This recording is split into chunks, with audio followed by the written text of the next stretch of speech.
मैं आपको बताना चाह रहा हूं कि हमारी बेटी जिसका नाम हिमांशी है, उसके पति को गोली मारकर 6 दिन के बाद शादी करके गए थे, उसका कत्ल कर दिया गया इन आतंकवादियों ने।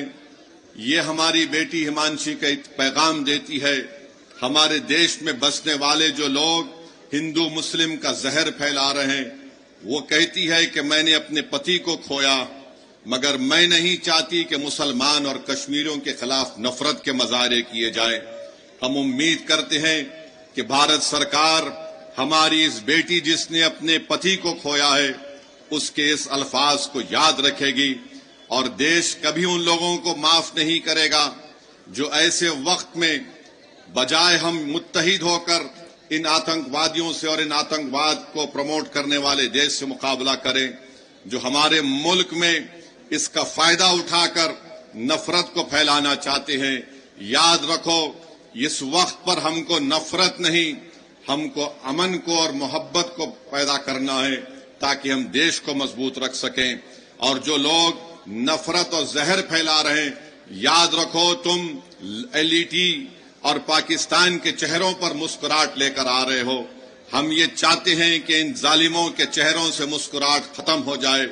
हम ये चाहते हैं कि जो लोग हमारे पड़ोस मुल्क में बैठकर हमारे बच्चियों को हम बेवा होते देख रहे हैं, हम ये चाहते हैं कि उनकी आंख में आंसू आए, वो रोएं, अपनी किस्मत पर रोएं। और आज ये वक्त है कि भारत को एक मुत्तहिदा तौर पर ऐसे लोगों के खिलाफ पैगाम देना है। हम भारत के प्रधानमंत्री से इस बात का मुतालिबा करते हैं कि जितने 26 लोग वहां पर मारे गए, भारत सरकार उनको शहीद का रुतबा दे ताकि लोग हमेशा के लिए उनको याद रख सकें। ये मैं ही नहीं कह रहा हूं, बल्कि उन परिवार के लोग इस बात का मुतालिबा कर रहे हैं कि जो लोग मारे गए उनको शहीद का रुतबा दिया जाए। जो मारे गए उनके परिवार के लोग कह रहे हैं कि हम इंतजार कर रहे हैं कि कब हमारे मरने वालों से इंसाफ होगा। हम उम्मीद करते हैं कि भारत सरकार एक ठोस और मजबूत इक़दाम करेगी ताकि आतंक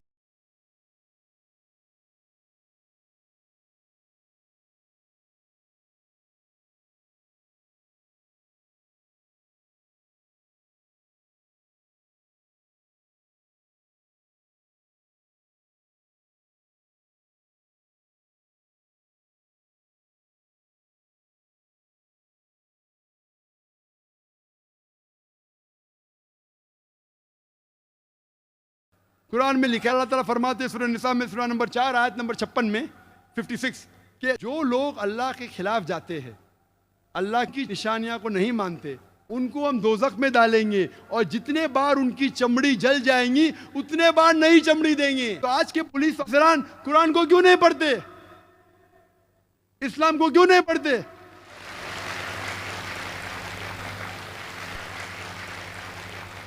यहाँ कल लेक्चर खत्म हो, कुछ नौजवान है, जाकिर भाई मेरा सॉरी क्वेश्चन पूछने का ईमेल नहीं, जाकिर भाई सवाल पूछने का, वो क्या हुआ? नहीं, बहुत हालात गंभीर है, मैं मेरे घर में जितने किताब है इस्लाम के निकाल दिया। मेरा क्यों निकाले भाई, अंदर कुछ गलत लिखा था? नहीं, लेकिन क्या पुलिस का डर है? अरे भाई किताब अगर गलत है तो किताब को फेंको, उसके ऊपर अमल मत करो, लेकिन किताब अगर इस्लाम के सही चीज सिखाए तो किससे डरना? कुछ नौजवान है, मैं नाम भी नहीं जानता उनका, नहीं अभी क्या होता है, बहुत हालात पुणे में खराब है, किसको भी पकड़ रहे, तो मैं क्या करूं? मैं बोला क्या करो, कुरान पे अमल करो। कुरान थोड़ी सिखाता किसी बेगुनाह की जान लेना।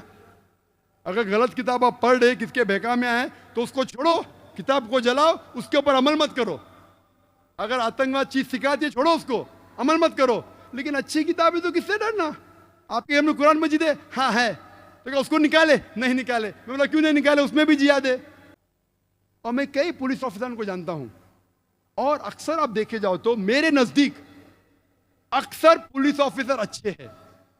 मैंने कई से बात की है, अक्सर पुलिस ऑफिसर को इंसानियत है, उनको दर्द है, लेकिन चंद पुलिस ऑफिसर है जो दूसरे के बहकावे में आके, पॉलिटिशियन के बहकावे में आके गलत काम करते हैं, जो श्री कृष्णा ने जैसा लिखा। लेकिन ये चंद पुलिस ऑफिसरान जो गलत है, उनके वजह से पूरी पुलिस फोर्स को हम दोषी नहीं ठहरा सकते। जिस तरीके से अगर चंद मुसलमान गलत है, सारे मुसलमान को दोषी नहीं ठहरा सकते, उसी तरीके से अगर चंद पुलिस अफसरान गलत कर रहे, हम सारी पुलिस फोर्स को दोषी नहीं ठहरा सकते। तो मेरे नजदीक अक्सर पुलिस अफसरान अच्छे हैं, उनमें इंसानियत है। ये चंद लोग हैं जो बहकावे में आ जाते हैं पॉलिटिशियन के, लेकिन अक्सर लोग जो अच्छे हैं, सब में हिम्मत नहीं। अच्छे हैं, कोशिश करेंगे, बस दबाव आता है तो खामोश हो जाते। कुछ लोग ऐसे जो लड़ते हैं, उनका ट्रांसफर हो जाता है, ट्रांसफर होता है तो और हाई पोस्ट में जाते, फिर से घूम के वापस आते। तो हर पुलिस ऑफिसर अगर ईमानदार है, ट्रांसफर होगा, निकाला तो नहीं जा सकता पोस्ट से, और ऊंचा उदा मिलेगा आपको, घूम फिर के फिर से वापस आएंगे आप। तो हर पुलिस ऑफिसर अगर ठान लेगा कि मैं हक के लिए लड़ूं और पॉलिटिशियनों के बहकाव में नहीं आऊं, तो मामला हल हो जाएगा। मैं पुलिस फोर्स चाहे बंबई की हो, चाहे पूना की हो, चाहे कहीं भी हिंदुस्तान में हो, चाहे हिंदुस्तान के बाहर हो, मैं ये कहना चाहता हूं कि आप मेरी बात को समझो। आप अगर बेगुनाह मुसलमान को इतनी तादाद में पकड़ेंगे, अगर 10 आतंकवादी को पकड़ने की कोशिश कर रहे हैं, 10 टेररिस्ट को पकड़ने की कोशिश कर रहे, पकड़ पाएंगे का ना वो छोड़िए, आप नए 100 को जन्म दे रहे हैं। अगर पुलिस फोर्स कहती है कि फॉरेन कंट्री का हाथ है, और पुलिस फोर्स ये मुझसे कहती है और पेपर में भी कहती है कि विदाउट लोकल सपोर्ट, जो लोग जिस जगह रहते हैं उनके सपोर्ट के बिना ये हमले हो ही नहीं सकते, तो मैं ये कह रहा हूं कि आप उनका साथ फिर दे रहे पुलिस। आपको अगर शक है 10 या 15 में कि जो बाहर वाली फोर्स, चाहे पाकिस्तान हो, LTTE हो, जिसको भी आप ठहराना चाहते ठहराओ, अगर लगता है कि 10, 15, 20 मुसलमान जो है जिम्मेदार, उनको पकड़ो। हजारों को पकड़ेंगे, क्या होगा?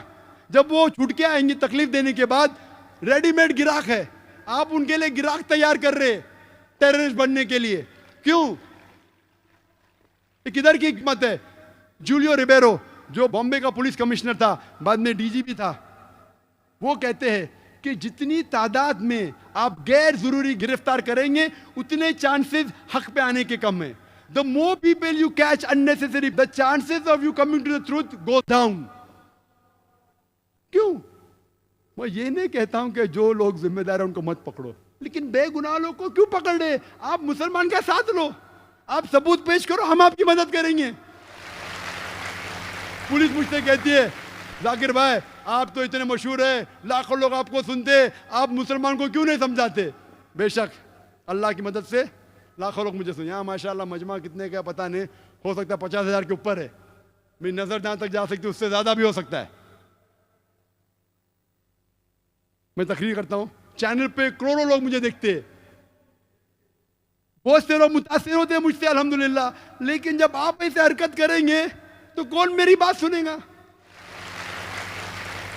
जो सुनने वाले भी नहीं सुनेंगे, बोलेंगे जाकिर जाओ जाओ, बड़ी बड़ी बात करते हैं, भाई हम पे जुल्म हुआ, तुम पे थोड़ी हुआ। तो मैं पुलिस ऑफिसर से ये कहता हूं कि आप मुस्लिम्स को कॉन्फिडेंस में लो, अगर आपके पास सबूत है मुस्लिम को पकड़ो, मैं ये नहीं कहता हूं मत पकड़ो, लेकिन हजारों की तादाद में उठाना, बेगुनाह को उठाना, उनके दिल में दहशत पैदा करना किधर है? मैं ये कहना चाहता हूं, जो भी जिम्मेदार है आतंकवादी हमले के, उसको पकड़ो, सजा दो, मैं आपकी मदद करूंगा।